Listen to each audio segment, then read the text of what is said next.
When I bought a duplex without telling my parents, I later discovered they had already planned for my brother and his entire family to move in and live with me for free.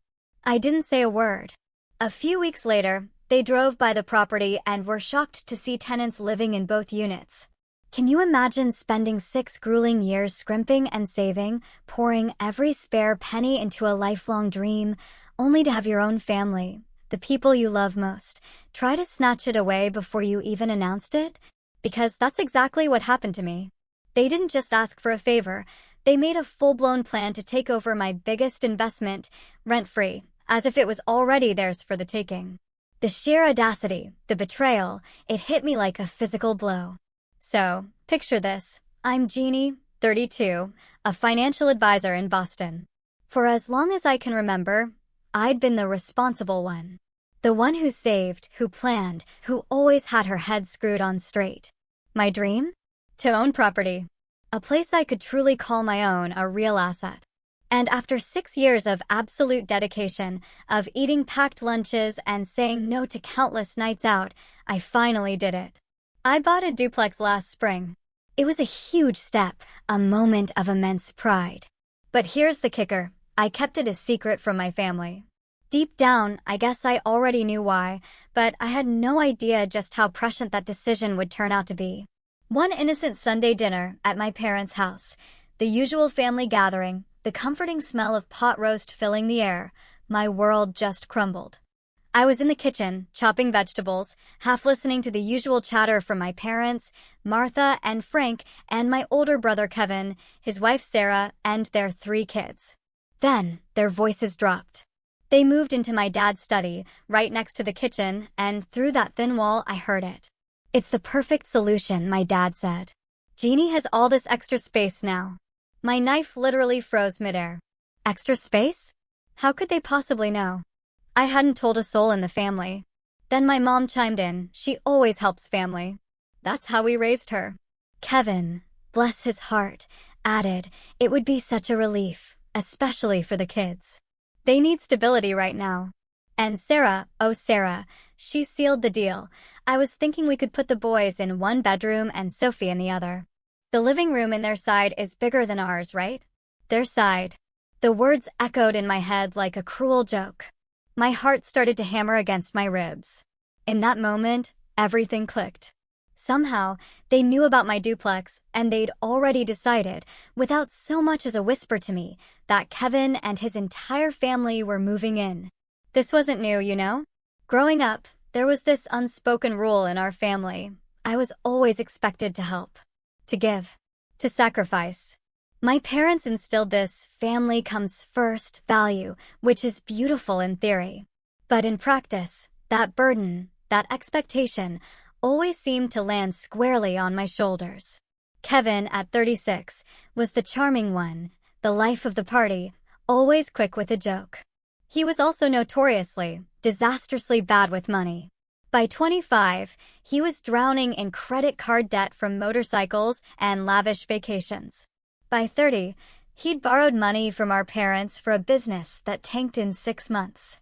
Each time, our family would circle the wagons, offering endless comfort and financial bailouts. And me? I was always expected to chip in, whether it was lending money I'd painstakingly saved, or offering free childcare for his 3 kids, Liam, 10, Sophie, 8, and Ethan, 5. Now, Kevin's situation was really bad. 8 months ago, he lost his job. Sarah, a part-time teacher, couldn't cover their expenses alone. Their landlord had just hiked the rent. They were desperate.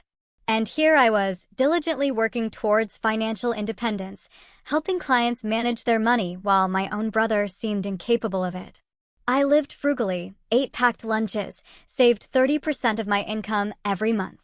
My MBA, my career, it was all part of building something for myself. So, when I finally hit my savings goal, I started looking for property. A duplex felt perfect. Live in one unit, rent out the other to cover the mortgage. I found this charming brick duplex, structurally sound, within budget, just 20 minutes from downtown. And, because I anticipated exactly this kind of family drama, I decided not to tell anyone until after the closing. I wanted to surprise them, yes, but mostly, I feared they'd find a way to make my milestone about Kevin's needs. The day I signed the paperwork, got the keys, it was pure euphoria. Standing alone in those empty rooms, I felt this incredible surge of pride. I took photos, imagined renovations. Over the next week, I set up utilities, scheduled cleaners, and listed the second unit for rent. My plan was solid: move into one side within the month, tenant in the other, and the rental income would cover 60% of my mortgage. My friends even helped me paint the living room and kitchen, pizza boxes scattered, paint smudges everywhere. It felt like a real accomplishment.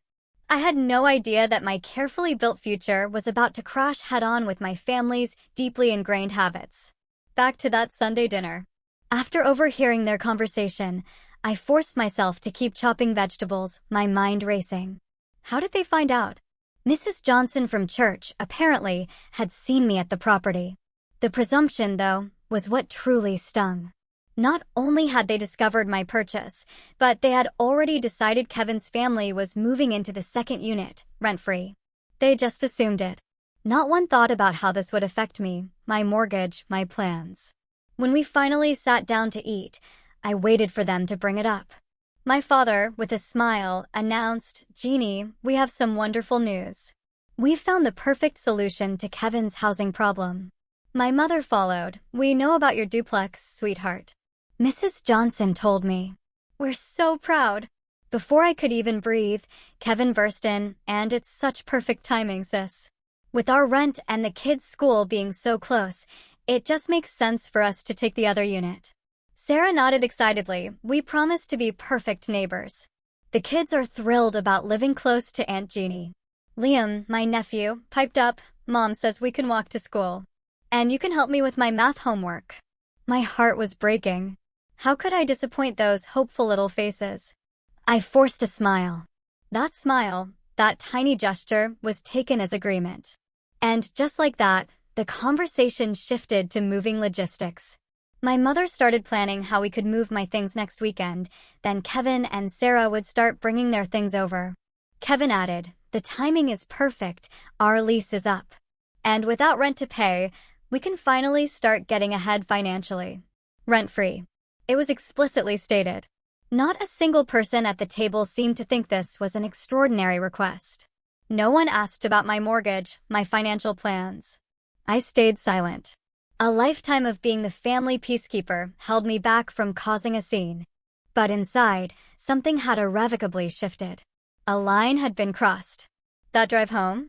A blur of emotions. Every time I'd put my needs aside for Kevin flashed before my eyes. The canceled vacation, the endless babysitting, the expectation that I, the single one, had fewer responsibilities and could always pick up the slack. By the time I pulled into my apartment parking lot, my decision was made. This time, I would put myself first. The next morning, clarity hit me like a revelation. I pulled out a notebook and started listing every time my family had taken advantage of my generosity. The list grew quickly, years of incidents. The parents paying Kevin's full tuition because he needed more support than academically inclined me. The 3 times Kevin borrowed money he never repaid. The Christmas when I was guilted into buying the expensive gaming console because I didn't have children of my own. It was a pattern long-standing, clear as day. I was the family safety net, always sacrificing. What truly shocked me was the utter lack of consideration for my goals. Not once had anyone asked my plans for the duplex. They simply assumed my property, my investment, was a family resource to be allocated according to their needs. I called Taylor, my closest friend, who'd helped me move some furniture. She was furious. "Jeannie, that's absolutely ridiculous. You saved for years for this. They can't just decide to move in without asking, let alone expect to live there for free." I tried to play devil's advocate, out of sheer habit. But they're family and Kevin has the kids to think about. Taylor didn't budge. Being family doesn't give them the right to take advantage. Would Kevin do the same for you? We both knew the answer, no. Never. You need to set boundaries, Taylor insisted. If you let them move in now, especially rent-free, you'll never get them out. Your investment will become a burden. She was right. I knew it. And that's when I made my next decision. I wouldn't confront them directly yet. I would accelerate my original plan. That afternoon, I called 3 property management companies. By Tuesday evening, I'd signed a contract with Cornerstone Property Management. I decided to rent out both units. This would maximize income and create a clean break from family expectations. I'd find a small apartment for myself, closer to work. By Friday, Cornerstone had lined up viewings. I took a day off, prepped the units. David, the manager, suggested a 12-month lease, slightly above my initial calculations, covering 75% of my mortgage. This was it. The following week was a whirlwind. I dodged calls and texts from my family about moving plans, secretly meeting potential tenants, reviewing applications, signing leases. I skipped Sunday dinner, claiming an urgent client project. By the end of that week, 2 separate tenants were secured, a young professional couple, Michael and Lisa, for 1 unit and, ironically, for the unit my family had already mentally assigned to Kevin and Sarah, a retired professor, Dr. Eleanor Wilson.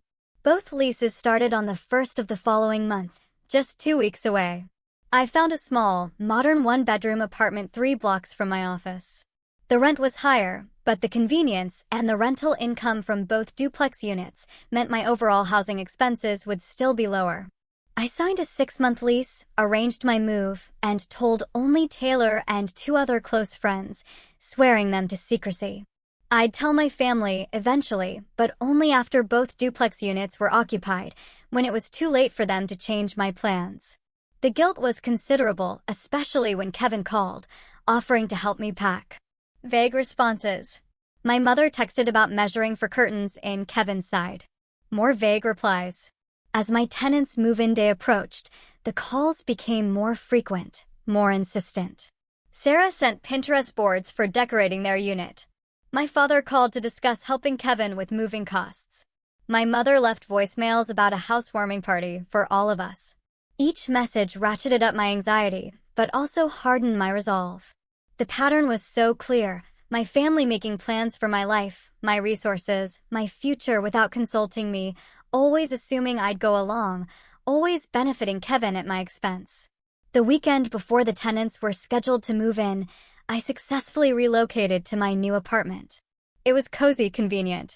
Unpacking, I felt a mix of guilt and anxiety, but also a growing sense of pride and independence. I was taking control. The final piece of the plan clicked into place when David called to confirm both sets of tenants would move in that Saturday. Everything was ready. All I had to do now was wait for the storm. The week leading up to move-in day was incredibly tense. Kevin texted daily, "Hey sis, can we drop off some of the kids' stuff this weekend? Sarah's already packed their rooms." I replied hours later, still finalizing some things with the property. "We'll let you know soon." My mother called Tuesday, leaving a voicemail about lovely curtains she'd bought for my living room, assuming we'd hang them this weekend when we got me settled. Then Kevin sighed, ready. "Thanks, Mom, but I'm still sorting things out. Might need to postpone a bit." By Wednesday, my father was involved, his text more direct. "Kevin needs to give notice to his landlord by Friday. When can they start moving their things to your place?" I had to call him back, keeping my tone carefully casual. "Dad, I understand Kevin's anxious, but there are still some repairs and paperwork. He'll have a better timeline next week." His frustration was palpable. "Jeannie, they need to make decisions now. Their landlord is already showing their apartment." "I understand, Dad. I kept my voice steady, but I need to make sure everything's properly set up first." Thursday brought an unexpected visit from Kevin to my office. He was agitated, pacing the lobby. "Jeannie, we need to talk about move-in dates. Sarah is freaking out. You keep putting us off." I was mortified, clients nearby. "Kevin, I'm with a client. This isn't the place." He shot back, "Well, you don't answer your phone or respond with actual information." I took a deep breath. "I have things under control. There are some issues I'm handling. You'll have more information by the weekend." "I promise." He was temporarily placated, but his parting shot stung. "Oh, and Sarah wanted to know if you have a preference on paint colors for the kids' rooms? She's thinking light blue for the boys and lavender for Sophie. The sheer entitlement to redecorate my property." "We'll talk about all of that later," I said, turning away. That evening, Sarah's email arrived, duplex decorating ideas. Pinterest boards, links to furniture, and the kicker. Do you mind if we paint the kitchen cabinets white? The current color is a bit dark for my taste. I closed the email without responding. My resolve solidified. Friday brought the hardest interaction yet. My mother called as I was leaving work. Jeannie, your father, and I want to come over tomorrow morning to help you set up your place. Then we can get Kevin's side ready too. They need to start moving in this weekend. The urgency in her voice was clear. They had reached their limit.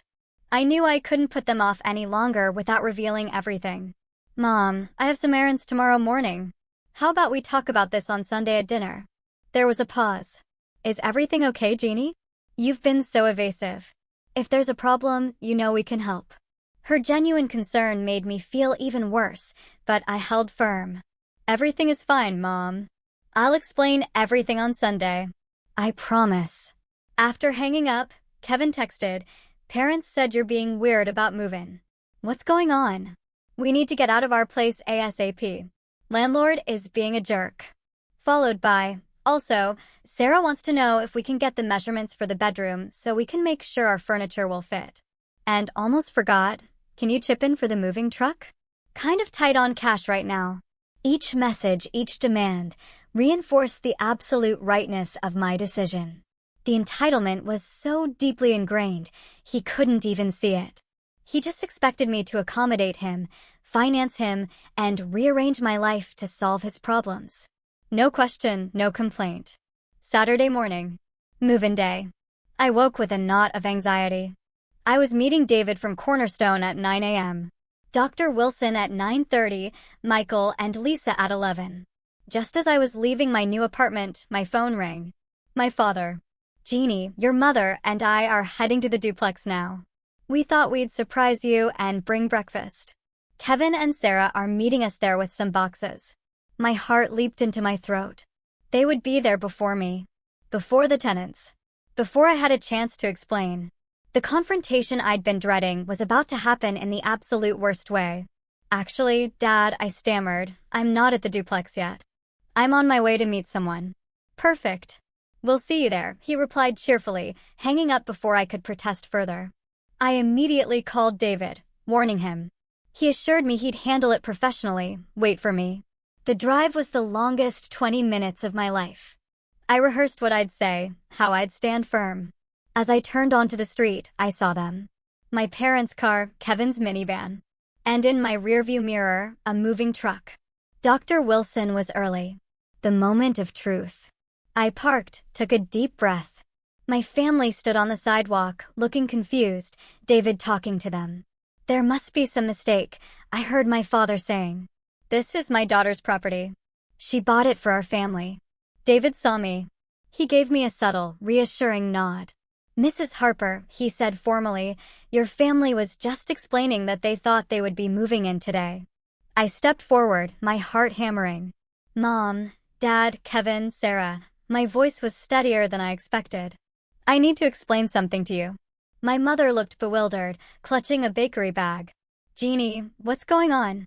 Who is this man? And why is there a moving truck coming?" The truck had indeed arrived, now parking across the street. Dr. Wilson, a dignified woman in her 60s, emerged from her car. Kevin, always quick to anger, stepped towards me. "What the hell, Jeannie? We were supposed to move in today. We gave notice at our apartment." Before I could respond, David smoothly intervened. "Perhaps we should all step aside to allow Dr. Wilson to access her new home." He gestured towards the woman, who stood curiously at the edge of our group.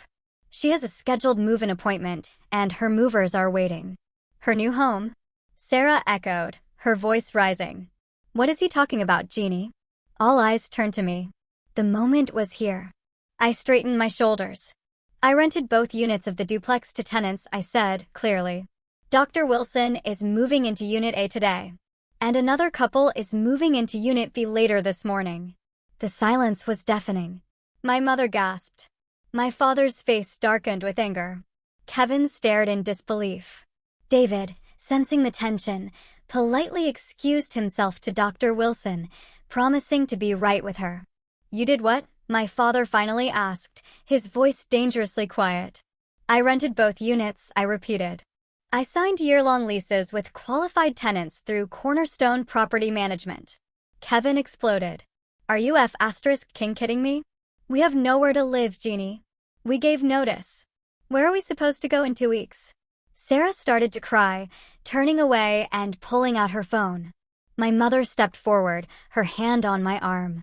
Sweetheart, there must be some misunderstanding. We discussed this. Kevin and his family need that second unit. You know their situation. I gently removed her hand. No, Mom. You discussed it. You all made plans for my property without asking me. You assumed I would just go along with it, like I always do. My father interjected, we thought you would want to help your brother. Family helps family, Jeannie. That's how we raised you. Those words, meant to induce guilt, instead fueled my determination. Yes, family helps family. But it should go both ways. When has Kevin ever made sacrifices for me? When have any of you considered what I might need or want before making decisions that affect my life? Kevin scoffed.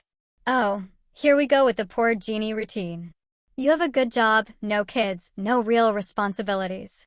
Some of us have actual problems. His dismissal of my entire life, my choices, my struggles, it was the final straw. 6 years of saving, denying myself everything, working overtime, all to reach this goal, reduced to no real responsibilities. Real responsibilities? I countered, my voice rising despite myself. Like financial responsibility? Because from where I'm standing, you've never shown any. You've borrowed money from me 3 times without repaying it. Mom and Dad have bailed you out countless times. And now you expected to live in my investment property rent-free, with no regard for how that would affect my mortgage payments or financial future. By now, Michael and Lisa had arrived for their appointment and were watching the drama unfold from their car. David discreetly went to explain the delay. My mother began to cry. My father put his arm around her. I never thought you'd be so selfish, Jeannie, he said, disappointment heavy in his tone. Your brother has children to think about. I am not being selfish, I replied firmly. I'm being realistic. This duplex is an investment I worked hard for. I have a mortgage to pay. If Kevin and his family lived there rent-free, I'd be covering the entire cost. How is that fair? Sarah rejoined, her expression hard. We would have helped with utilities at least. And Kevin is looking for work. Once he finds something, we could have contributed. I shook my head. That's not enough. And based on past experience, I don't believe it would have happened anyway. How long?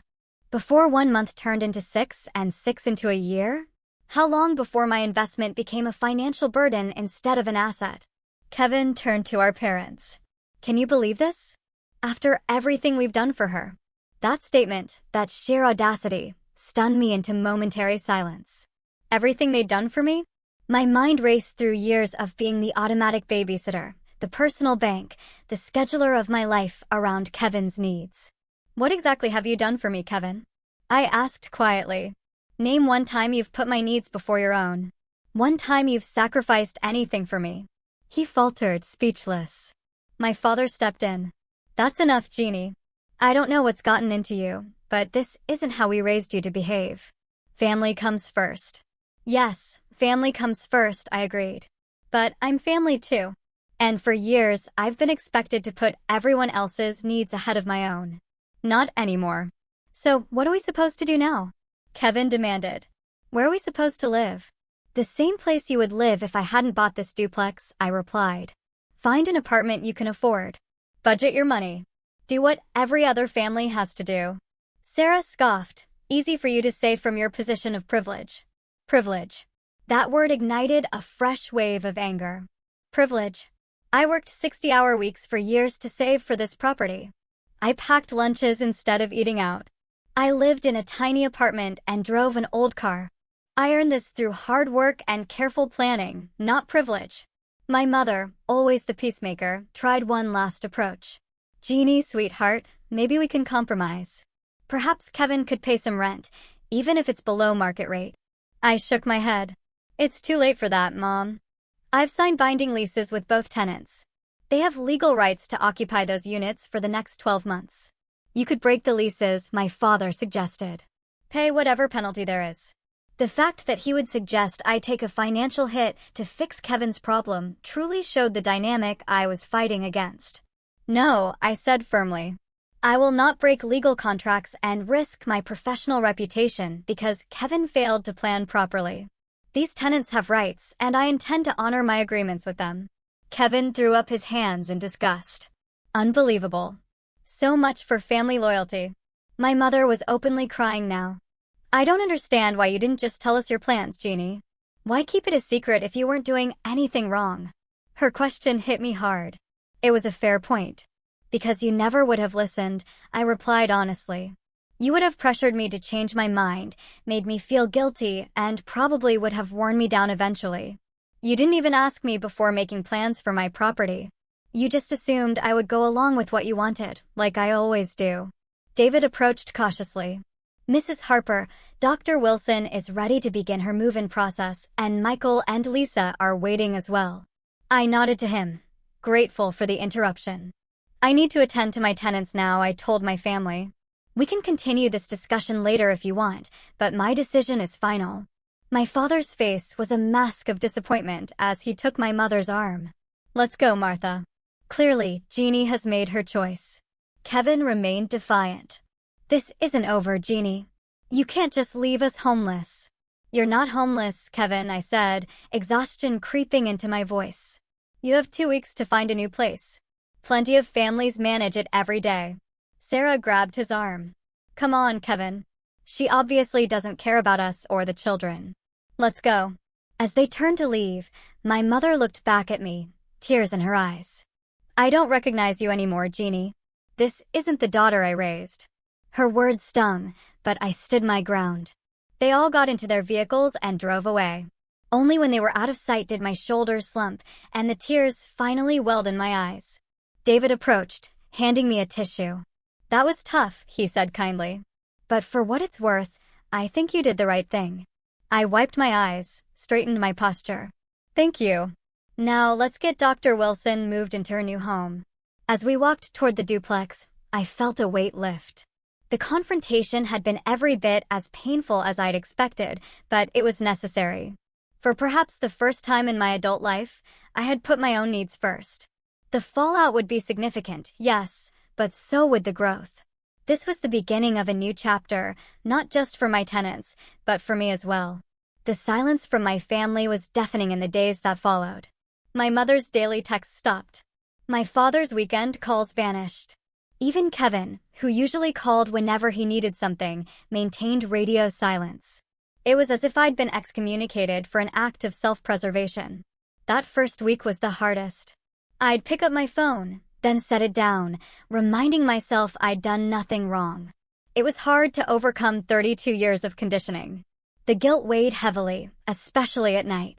Taylor, bless her, was an invaluable support. She came over with takeout and wine, letting me vent. I keep second-guessing myself, I admitted, curled on my new couch. Maybe I should have just let them have the duplex. Maybe I'm being selfish. Taylor looked at me incredulously. Jeannie, do you hear yourself? You worked for 6 years. They expected to live there for free. How is protecting your investment selfish? But their family, I said weakly, the argument sounding hollow even to my own ears. Yes, and families should support each other mutually, not just take and take and take, she replied firmly. When was the last time Kevin sacrificed anything for you? I couldn't think of a single example. Exactly, Taylor continued. This is a pattern that needed to be broken. And, honestly, you did Kevin a favor. He needs to learn financial responsibility, not get another bailout.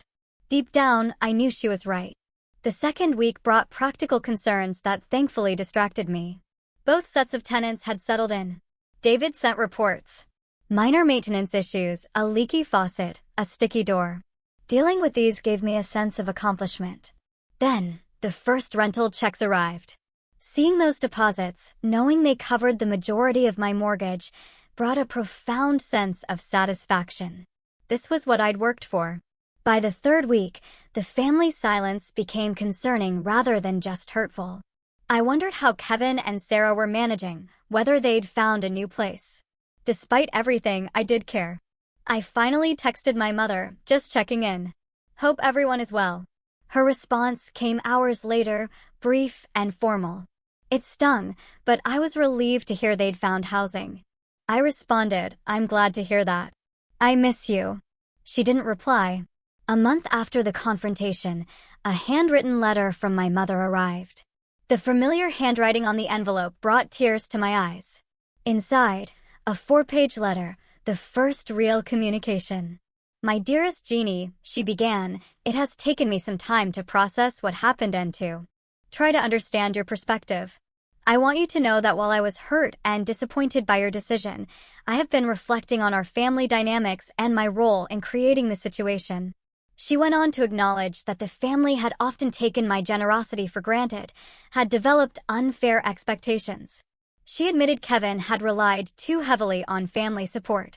Your father and I had good intentions, she wrote, but we should have asked you first, not assumed you would go along with our plan. That was wrong of us, and I'm sorry. Her apology brought fresh tears, more than I had expected, exactly what I needed. She continued, Kevin and Sarah have found a 2-bedroom apartment across town. It's not ideal, but it's within their budget. The children are sharing a room, which has been an adjustment, but they are resilient. Kevin has found part-time work at a warehouse while he continues to look for something in his field. Sarah has picked up more hours teaching. They are managing, which I suppose is the important thing. The letter ended with a cautious olive branch.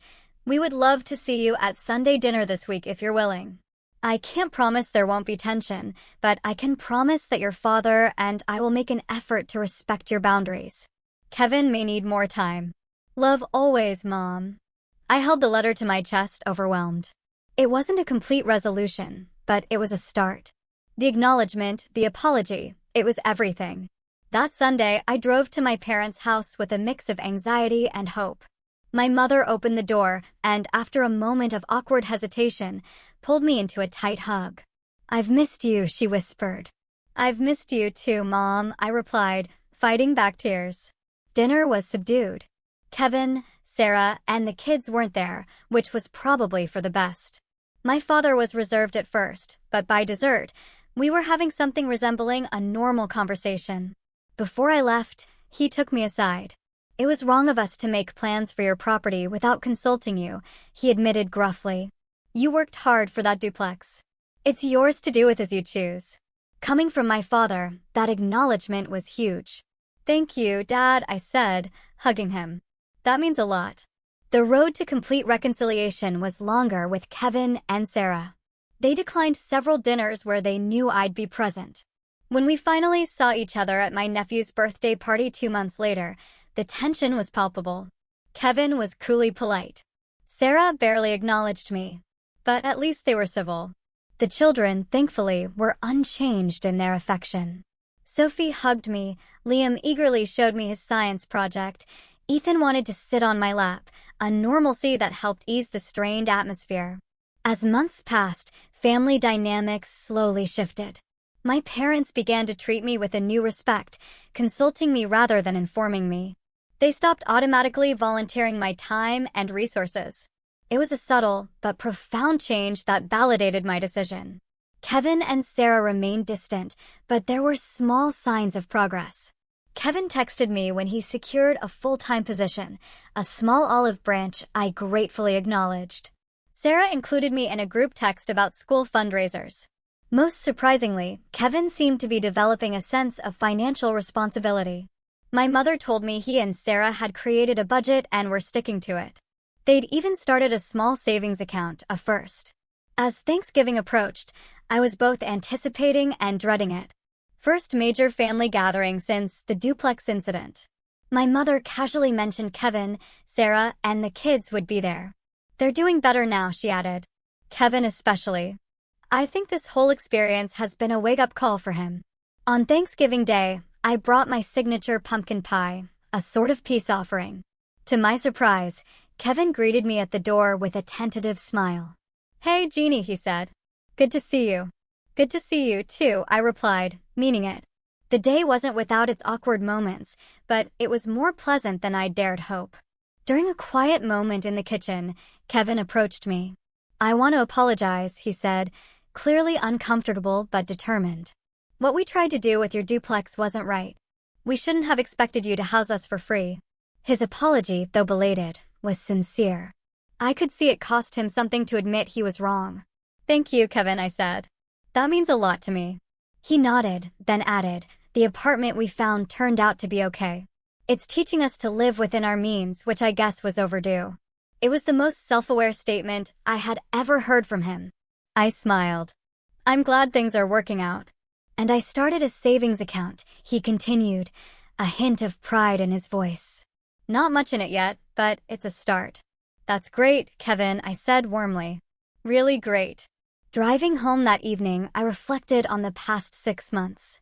The confrontation had been painful and disruptive, but it had also been absolutely necessary. By standing up for myself, I had not only protected my financial investment, but had also catalyzed important changes in my family dynamics. My relationship with my parents was stronger, more balanced. Kevin was taking steps toward financial responsibility, and I had grown in confidence and self-respect, learning that setting boundaries, while difficult, was essential for healthy relationships. The duplex itself was proving to be an excellent investment. Both tenants were reliable. The rental income covered most of my mortgage, allowing me to build equity while also saving for future investments. Dr. Wilson even sent me a holiday card, thanking me for providing such a lovely home for her new chapter in life. Unlocking the door to my own apartment, I felt a profound sense of peace. The path hadn't been easy, but it had led to growth for all of us. And perhaps most importantly, I had learned to value my own needs and goals as much as I valued those of my family.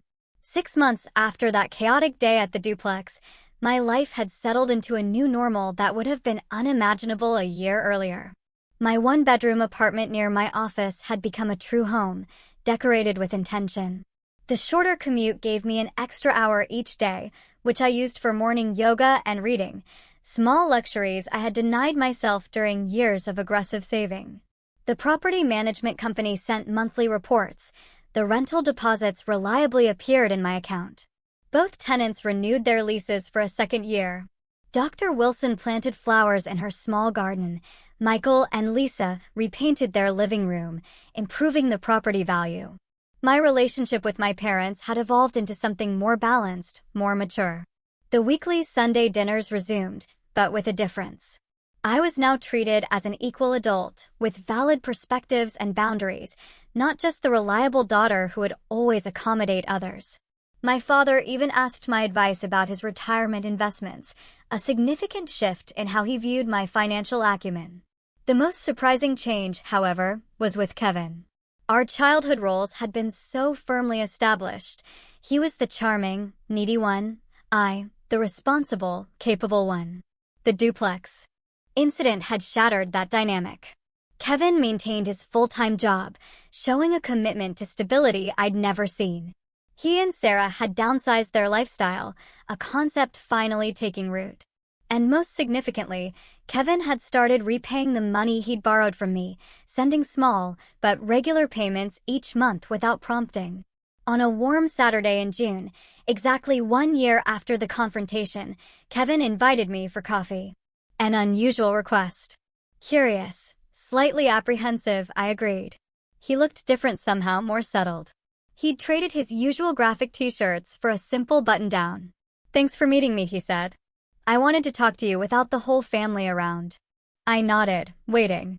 He took a deep breath. This past year has been enlightening. When you refused to let us move into your duplex, I was furious. I thought you were being selfish and cruel, especially knowing our situation with the kids. He paused. But looking back, it was the way-up call I needed. Sarah and I had been living beyond our means for years, always expecting someone, usually you or mom and dad, to bail us out when things got tough. His self-awareness caught me by surprise. I know, shocking that I can admit it, right? He said ruefully. But it's true. We never had to face the consequences of our choices because there was always a safety net. When you removed that net, we had to figure things out on our own for once. I appreciate you saying that, Kevin, I replied carefully. It wasn't an easy decision for me. He nodded. I get that now. And I want you to know that things are actually better for us. The apartment isn't as nice as your duplex would have been, but it's ours, and we pay for it ourselves. The kids are doing fine sharing rooms, and Sarah and I finally had to sit down and make a real budget, something we should have done years ago. He reached into his pocket and slid an envelope across the table. A check for $1,000, a substantial portion of what he still owed me. It's not everything, he acknowledged, but it's a start. I plan to pay back every cent. The check represented more than money. It was tangible evidence of his growth, of our changing relationship. A lump formed in my throat. "Thank you," I said simply. "No, thank you," he replied, surprising me again, for not enabling me anymore. For forcing me to grow up, even though I fought it every step of the way.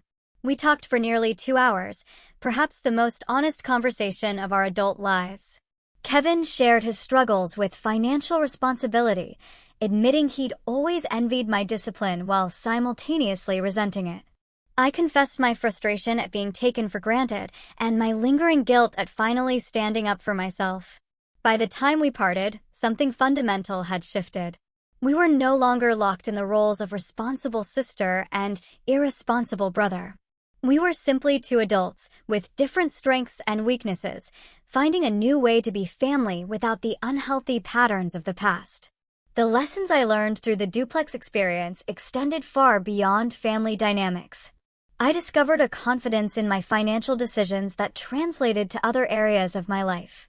At work, I spoke up more, took on leadership roles, negotiated a promotion and salary increase, advocating for myself with an assurance I had previously reserved for others. I began exploring additional investment opportunities with careful analysis rather than emotional decision-making. My personal relationships benefited too. I became more selective about how I spent my time and energy, prioritizing connections that were reciprocal and supportive. I learned to say no without elaborate explanations or apologies, a simple skill that transformed how I moved through the world. That holiday season brought another milestone. For the first time, I hosted Thanksgiving dinner at my apartment. It was a tight squeeze, but everyone made it work, including Kevin, Sarah, and the children. My mother brought her traditional stuffing. My father carved the turkey I'd nervously prepared. As we gathered around my table, I looked at their faces and felt a profound sense of gratitude. The journey had been difficult, but we had emerged stronger, with healthier relationships based on mutual respect rather than obligation and expectation. Kevin raised his glass. "To Jeannie," he said, "for teaching us all that true family support means helping each other grow, not enabling bad habits. And for making one hell of a turkey for her first Thanksgiving." Everyone laughed and clinked glasses. My mother reached over to squeeze my hand, her eyes communicating what words could not: pride, love, and a deep appreciation for the woman I had become. The duplex, which had caused so much conflict, had ultimately been the catalyst for positive change in all our lives. By standing firm, I had not only secured my financial future, but had also helped my family evolve. The short-term pain had led to long-term growth none of us could have anticipated. Setting boundaries is not selfish, it's necessary for healthy relationships. By finally valuing my own needs and goals, I created space for all of us to grow. The old saying that you can't pour from an empty cup proved profoundly true. By taking care of my own financial and emotional well-being, I became more, not less, able to support my family in meaningful ways. The duplex stands as a physical reminder of this transformation. What began as a simple investment property became the turning point in our family story. And for that unexpected gift, I am eternally grateful. Have you ever had to set difficult boundaries with family members who took your generosity for granted? Let me know in the comments below. Thank you for listening. Take care and good luck out there.